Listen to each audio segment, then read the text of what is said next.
friends, it's Mrs. Ross, and I wanted to do a little tutorial with you on using watercolor paints. We are so lucky that we have some watercolor paints for kids to use while we're doing learning at home, and I wanted to show you some things about watercolor paints. So first thing that you should know is that the reason we call it watercolor paints is because they're activated by water.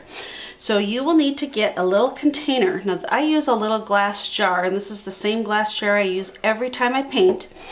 You might want to use a yogurt cup or a sour cream container, or find out from your mom or dad if there's a plastic container that you can use, or even a sturdy jar container, a glass jar container that would be good for water.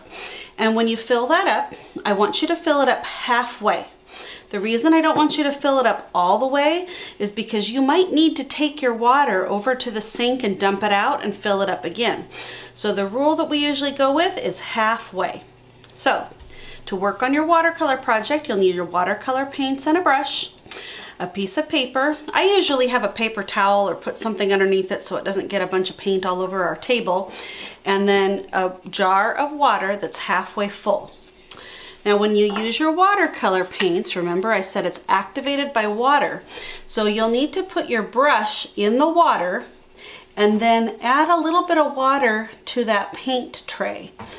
I'll do that again. Grab a little bit of water and put just a little bit of water into that little paint tray right there, and I'll kind of mix it around a little bit, and that gets the paint going. I'm not going to scrub it or I'm not going to poke it. I'm just going to gently mix it. Now I haven't decided what I want to paint yet, so I don't know if I need green, but if I want to change the color and I want a different, maybe a different shade of green or a whole new color, I'll rinse my brush and put water in my new color, rinse the brush, put water in the new color, and then I can kind of mix that around a little bit too and get that paint going. If I'm ready to change colors, I have to wash my brush first. I can't just go straight into the next color.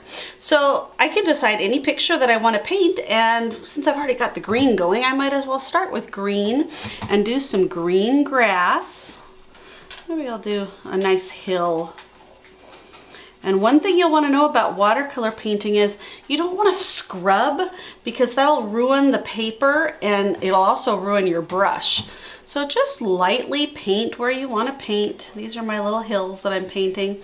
And if I want to change color, maybe I want a different shade of green, a little bit darker green, then I'll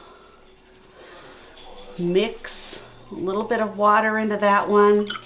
Wash my brush before I change color. The fun thing about watercolor is that the colors blend and mix together really nicely right on your paper. So there I've got some hills that I've painted. Maybe I want some sky. So I'll rinse my brush and maybe I'll start my sky over here. And, ooh, you know what? I just started thinking of something else. What if I wanted some flowers in here before my sky? Maybe I'll add some dark stems.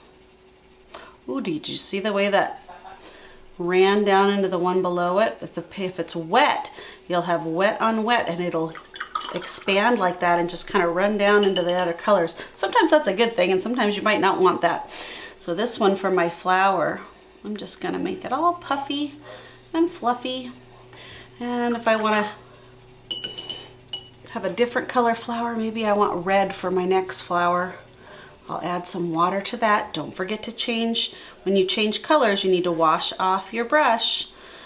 And then maybe I can add my blue sky. So I'm adding my blue sky in there, washing every time.